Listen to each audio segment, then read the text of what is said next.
of the Pakistani High Commission would be declared persona non grata. And 5, the overall strength of the High Commission would be brought down to 30 from the number of 55. It was very clear, Honorable Speaker, sir, that after this first set of steps approved by the Cabinet Committee on Security, that India's response to the Pahalgam attack will not stop there. Our task, from a diplomatic perspective, from a foreign policy approach, was to shape the global understanding of the Pahalgam attack. What we tried to do was to bring out to the international community Pakistan's long-standing use of cross-border terrorism. We highlighted the history of terrorism in Pakistan and how this particular attack was meant to target the economy of Jammu and Kashmir and to sow communal discord among the people of India. Our messages were two. 1, zero tolerance of terrorism, and 2, the right to defend our people against terrorism. So all the interactions we did, the diplomatic briefings, we called all the embassies for briefings, we interacted with the media. All of this was aimed at these two objectives: zero tolerance of terrorism and the right to defend ourselves, right to defend the people of India against cross-border terrorism. Now, the focus for our diplomacy was understandably the UN Security Council. And Honorable Speaker, sir, the challenge for us was that at this particular point, Pakistan is a member of the Security Council. We are not. So we had to achieve our objectives in a Security Council where Pakistan is a member. Now, our goals in the Security Council were two. 1, to get an endorsement from the Security Council of the need for accountability, and 2, to bring to justice those who perpetrated this attack. And I am glad to say, Speaker, sir, and I hope that this is appreciated and recognized by the House. If you look at the Security Council statement of 25 April, the members of the Security Council condemned in the strongest terms the terrorist attack. They affirmed terrorism in all its forms and manifestations constitute one of the most serious threats to international peace and security. And most important, the Council underlined the need to hold the perpetrators, organizers, financiers, and sponsors of this reprehensible act of terrorism accountable and bring them to justice.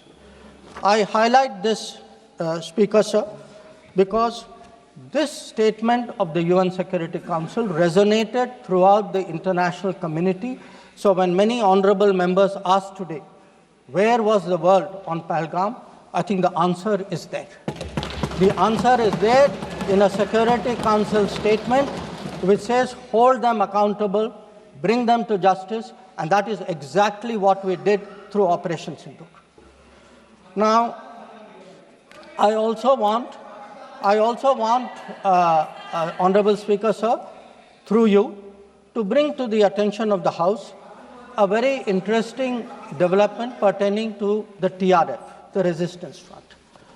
When the Security Council was debating this on the 25th of April, and TRF had twice claimed responsibility for the Pahalgam attack, Pakistan defended the TRF.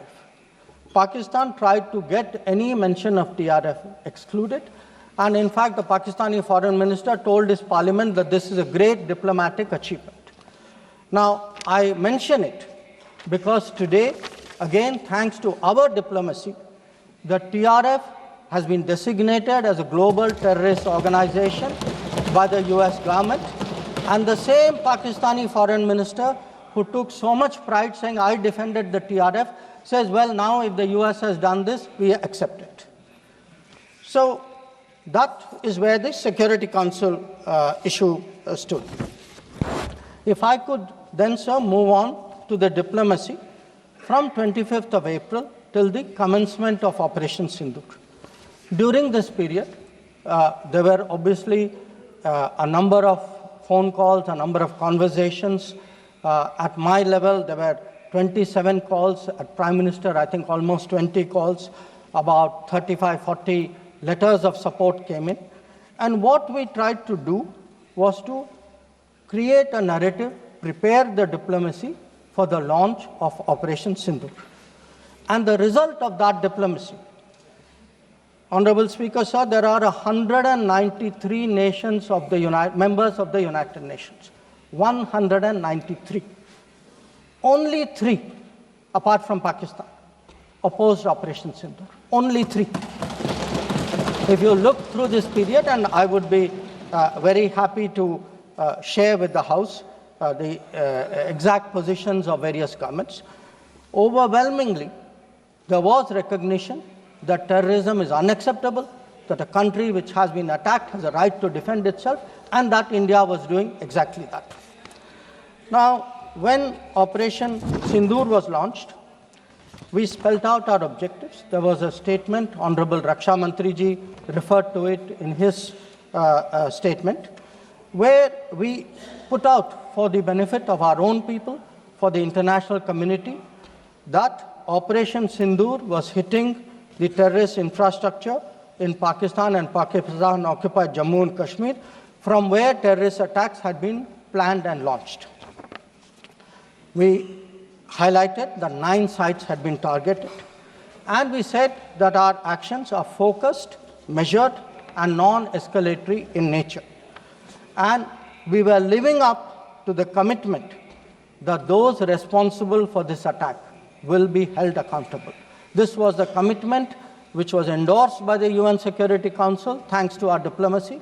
It was a commitment made by the Prime Minister to the people of India that we would hit those symbols, those sites, those planning places.